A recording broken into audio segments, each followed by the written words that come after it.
नमस्कार। नमस्कार। राधे राधे। राधे राधे। आगे बढ़ के जिज्जी बोलेंगी। आपका आपके चैनल हम और तुम पर स्वागत है। आज आपके लिए एक बहुत ही पुराना पारंपरिक गीत लेकर आए हैं जो हल्दी वाले दिन गाया जाता है। विवाह गीत है, हल्दी वाले दिन गाया जाता है। जब सिल पोही जाती है, सिल पोहने के पश्चात हल्दी लगती है और हल्दी लगने के बाद हल्दी चूमी जाती है, तो उसी हल्दी चूमने के रस्म के साथ इस गीत को गाया जाता है। जो औरतें सिल पोती हैं, हल्दी लगाती हैं, वही हल्दी चूमने की भी रस्म करती हैं। तो उसी हल्दी चूमने के दौरान इस गीत को गाया जाता है। लाइक करिए, सब्सक्राइब करिए, कमेंट करिए, शेयर करिए, सुनिए इस गीत को, अपनी परंपरा को बचाए रखिए। छठिया के चौरा लावरी के दूबिरे चुम्बन बैठी गावन राम दिया रे चुम्बन बैठी गावन राम दिया रे। छठिया के चौरा लावरी के दूबिरे चुम्बन बैठी सुकुल राम दिया रे चुम्बन बैठी सुकुल राम दिया रे।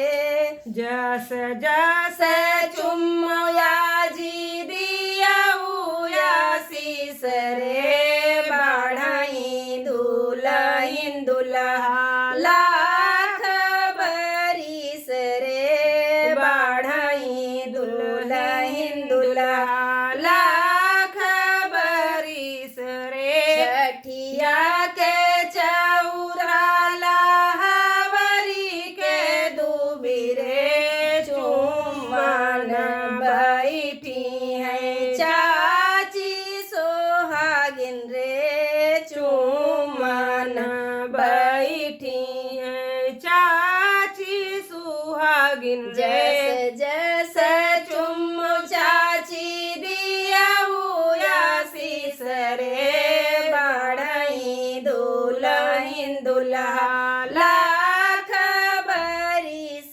रे बढ़ाई दुल्हन दुल्हा लाख बरिस। छठिया के चौरा लावरी के दूबिरे चुम्बन बैठी है बुआ सोहागिन रे चुम्बन बैठी है बुआ सोहागिन रे। जस जस चुम बुआ दिया शीस रे बढ़ाई दुल्हन दुल्हा लाख बरिस रे बढ़ाई दुल्हन दुल्हा लाख बरिस रे। छठिया के चौरा लावरी के दूबिरे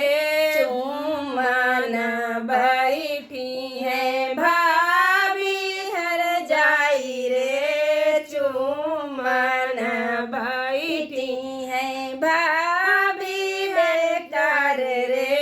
जस जस चुम भाभी दिया शीस रे बढ़ाई दुल्हन दुल्हा लाख बरिस रे बढ़ाई दुल्हन दुल्हा लाख बरिस रे। छठिया के चौरा लावरी के दूबिरे चुम्बन बैठी है सारी गोतिन रे चुम्बन बैठी है सारी गोतिन रे। जस जस चुम गोतिन दिया शीस रे बढ़ाई दुल्हन दुल्हा लाख बरिस रे। जस